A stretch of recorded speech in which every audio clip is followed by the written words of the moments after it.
مقدشة عن كده مشاحو ما أنت مقدشة عن كده مشاحو مو قيدي ما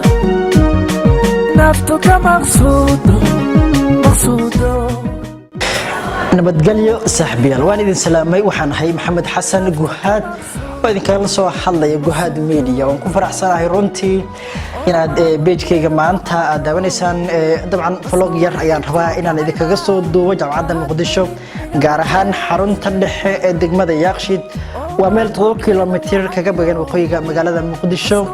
halkaas ayaan maanta u socdaali doonaa oo aan muuqaalkeen idin kaga soo diyaarin doonaa muuqaalkan waxa ugu wehelinaya Yaxye iyo sidoo kale Aisha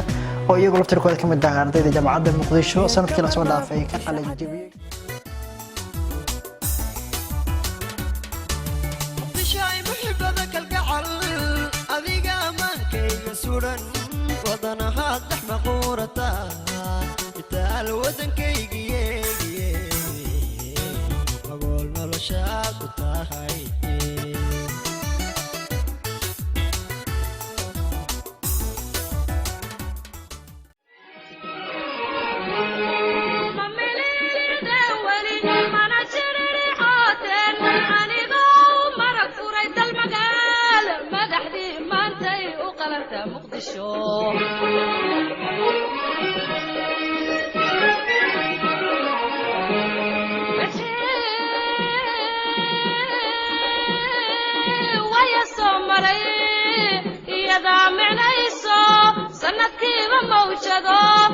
المشروع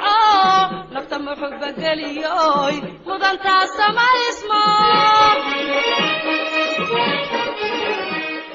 muuqaalkan waxa ugu wehelinaya Aisha Yaxye dabcan sida waragta muuqaalkan iyo imaanshaha jaamacadda muqdisho runtii goobtan waa goob aad iyo aad u qurux badan kuna haboon waxbarashada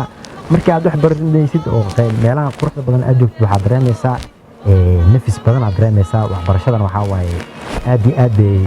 inay qiimo leedahay ku dareensiinaysaa sababtoo ah jabigan waa jabi ku haboona ee wax lagu barto runtii aad u faraxsan inaan soo boqdo marar kale oo badan inaan soo boqdo warajeyna insha Allah waa tahay sidoo kale Aisha dabcan ila joogto maanta waa markeedii labaad runtii ay halkan imanayso markii horeysa way timid laakiin markan waa markeedii labaad waxay ka baxday jaamacadda muqdisho sanadkii la soo dhaafay bal dareenkeeda hadii ay inooga waranto maxay dabcan kaga dhigan tahay maashiya halkan bismillaah maanta halkan aan ku suganahay waa campuska weyn ee jaamacadda muqdisho aad ugu faraxsanahay maanta inay ii noqoto markii labaad aan imaado campuska weyn ee jaamacadda